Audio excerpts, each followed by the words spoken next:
Ja sad 57 godina igram fudbal, termin je isto kao da mi je 20 godina. I to da pregazim čitavog za života borio za neku pravdu fudbalsku, dođe ti neko da ti uzima znanje i da ako danas ne slušaš i ne poštuješ ljude koji ti nameću nešto, ti si odmah u situaciju da se raspravljaš. Čim se raspravljaš, ja sam toliko osjetljiv na tome i ja odmah napuštam prvi. Nema, to je tako vrijeme. Zato ne mogu niđe dugo. Ali eto, što ću, ne bih želio da se minjam i ako bi radio nešto mi drugi kaže, pa to čeka nešto da napuštaš, onda ne bi imao rezultata. Nema svrhe. Znači, nema ni svrhe, prvo ta ljubav prema fudbalu ne dozvoljava ni malo šanse, ne da popuštam nekom. Možda sam ja malo i prestrog tu u tome što gledam toliko to strogo. Ja opet kažem, čini mi se da ima znanje, da su me puštili da radim kako ja hoću, ja sam ima rezultate što niko. Ali da ja vodim nekoga, da mi neko komanduje, to ne mogu, nema šanse. Ne zavisi mi od toga ni finansijski, tako da je možda i to neki razlog što sam ovakvi. Ljubav prema fudbalu je uslovila i vaše poslovne poteze. Vi ste čovjek koji je napravio neki pionirski potez i u Crnoj Gori i na širem području.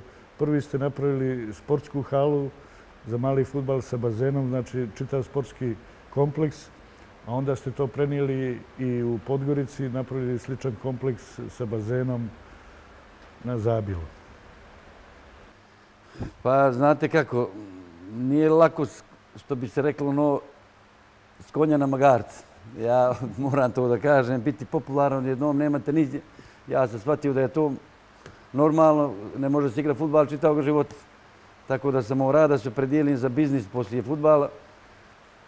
Evo sad ću da vam ispričam malo, samo to trajaće kratko. Kad sam se vraćao iz Zenice, vidim neku prodavnicu, tada su bili mini marketi. Vidim cimenat pred tu prodavnicu. Ja rekao, mogu li ja da u moju mini market koji sam tada otvorio, da držim i praktično građevinski materijal. Tada niko nije ima stovarište građevinskog materijala privatno. I ja kad sam dolazio u Dalongrad da pitam što mi treba za dozvolu, oni praktično nisu ni znali. Tako da sam pogodio u tome, otvorio sam prvo privatno građevinsko stovarište u Crnu Goru. Ja opet kažem, kad pogodiš posao, kako god da ga radiš, dobro je, zato što nemaš konkurencije. Tako da sam s tim krenuo dobro i ja sam držao 20 godina praktično stovarište građevinskog materijala koje je poznato u Dalongradu. Tako da sam tu pogodio u nekakvom smislu poslovnom i bio sam jedan, eto, mogu da kažem, uspješnijih privatnika u Dalongradu, baveći se ne poslom fudbalom koje sam igrao čitavog života, nego praktično biznisom. Poslije stovarišta ljubav prema fudbalu me odmah odvelo da ja sam nekad u mojem mjestu bio krenuo da radim jedan stadion na Lazine gdje sam naučio fudbala, se odužim mojim sugrađanima da i nešto dam. Krenuo sam stadion da radim na zemlju koja je bila praktično zajednička, ali uvijek se nađe neko ko se buni da je to praktično njihovo. I ja se naljutim, odem u Dalongrad i kupim ovu parcelu koja se nalazi na kružni tok u Dalongrada, gdje ćete da pogledate gdje sam napravio prvo travnati teren, pa širio sam se, pa sam napravio dvoranu koja je primala oko 1500 gledalaca. Tako da sam praktično sve što sam zaradio u fudbalu uložio u taj sportski moj centar koji je poznat u Crnu Goru sigurno kao privatni prvi sportski centar Kalezić u Dalongradu. Mogu samo da kažem da sam, kad sam otvorio taj stadion, doveo Dalongrađanima tada da gledaju najboljeg igrača na svijetu, tada Deja Savićevića, koji je igrao 15 utakmica na turnir, koji su ga gledali prije toga u Milanu, da uživaju, da vide takvog igrača.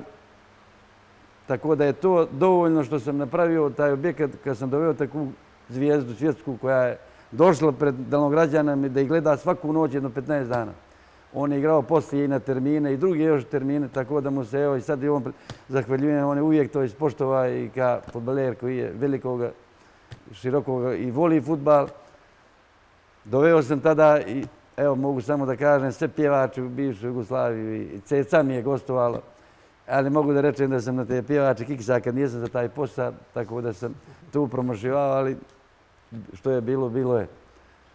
Tako da mogu da reći da je moj objekat tada i bili takmiče najjači i možda se to osjećaju. To je moj život, tako sam ušao u taj objekat i reći Dolazio je baš, sjećam se, i predsjednik Crne Gore, Filip Vujanović, da mi čestita i baš mi je rekao, isplatili ti se ovo da radiš. A što ću ja, rekao, samo ljubav prema sportu me odvela tamo, šireći se sve u sportu. Tako evo do današnjega dana stalno ulažem nešto u sport.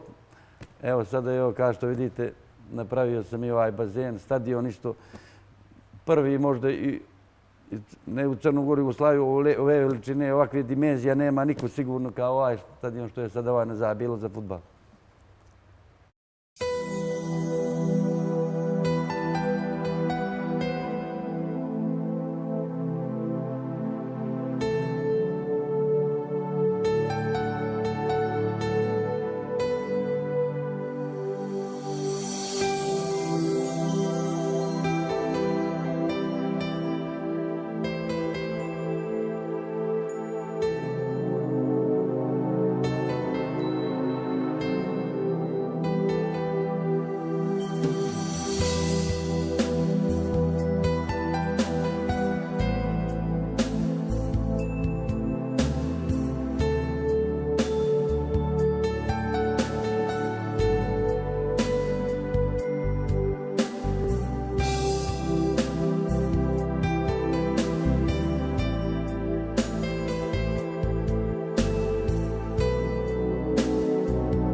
Gospodine Kaleziću, ovaj mali zatvoreni bazen je prvi zatvoreni bazen u funkciji u Podgorici i Crnoj Gori i on se jako lijepo uklopio sa ovom sportskom halom u jedan sportski kompleks koji može dosta toga da ponudi sportistima i rekreativcima.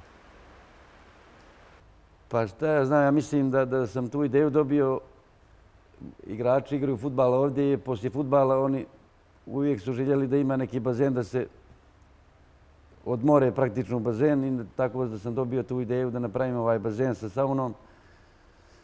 Tako da sad to kreće dosta dobro. Narod nema naviku ovdje, pošto nema ni jedan zatvoreni bazen koji je za građane, tako da sam odlučio se, on nije neke veličine veće, ali dovoljno za nekakvo uživanje i za zabavu. Tako da ima i škola sad plivanja koja je posjećena, ljetos je baš oko 300 djece naučilo ovdje da pliva. I dalje imamo školu plivanja. Dolaze sportisti, rukometašice budućnosti, fudbaleri budućnosti, dolaze sportisti ovdje koji igraju fudbal. Djeca koja imam 6 škola fudbala koja dolaze da uče fudbal ovdje na ovom terenu, tako da i oni dolaze. Tako da je to sad jedna celina. Nije neki veliki bazen, ponavljam, ali je dovoljno da se odmore i da opuste te mišići i da im prija poslije treninga. Vaša porodica je kompletna sportska. Više članova vaše porodice su također fudbaleri, sportisti, a opet na drugu stranu vjerovatno je porodica dosta trpila, ali imala razumijevanje jer je sama sportska. Pa ja i moj brat Vasko, mi smo bili isto kao braća, niko ne razdvaja kao blizanci. On ima isto sina koji igra fudbal, isto profesionalno poznati Tyson. Ja imam 2 sina, jedan igra u Norvešku, mlađi Vasko, nadimak je dobio po mome bratu. Moj stariji sin, Momo, po mome ocu. I on igra sad u Mogren. Žena ne je podržavala, ona vidi da to mi volimo, tako da je ona uživa u to što ja radim. Podredila se i ona praktično mome poslu. Nije to možda lako, ali ona zna da ja to volim i da moje djeci pomaže na neki način da budu što bolji fudbaleri i nadam se da će uspjeti. Ja sam bio solidan fudbaler, ali vjerujem da će oni biti bolji od nas. Vaši planovi za budućnost? Možete nam reći, hoćete li još ulagati u ovaj kompleks i šta imate u planu? Pa evo, i ovo mi ideja, ovaj bazen, mogu da kažem da ja ovako uvijek pogodim nešto što je dobro za sport. Prvi sam teren za fudbal napravio u Jugoslaviji možda, vještački. I onda je napravljeno 100 terena u Crnu Goru, vidjevši moju ideju, tako da mogu da kažem i ovaj bazen koji sam napravio, da je možda dobra ideja da se napravi još jedan veći. Što više terena, više ljudi se bavi, treba narod pokrenuti i za fudbal i za plivanje. Tako da sad, evo, opet ponavljam, mnogo terena ima u Podgorici, svi rade dobro. Tako da i ta navika da se ljudi, da koriste bazen, mislim da će, što ih više bude, više će ljudi da se bavi. Ovdje ljudi nemaju naviku da koriste bazen. Evo, mogu i ja da kažem za sebe, nijesam jednom se okupao ovaj bazen zašto nemam naviku. A fudbal igram svaki dan, znači to je čisto navika da ljudi koriste nešto što imaju. I mislim da ću imam prostora tamo da napravim još jedan teniski teren ili jedan bazen veće dimenzije koja bi odgovarala ljudima koji vole da se bave plivanjem. Želimo vam puno uspjeha. Ja bih se vama zahvalio ovako što ste osjetili da sam ja taj čovjek koji, eto možda vama neku pažnju je uzeo tako da bi se zahvalio što ste došli da me posjetite i da, eto, moje razmišljanje o sportu i što sam radio za sport prikažete vašoj televiziji.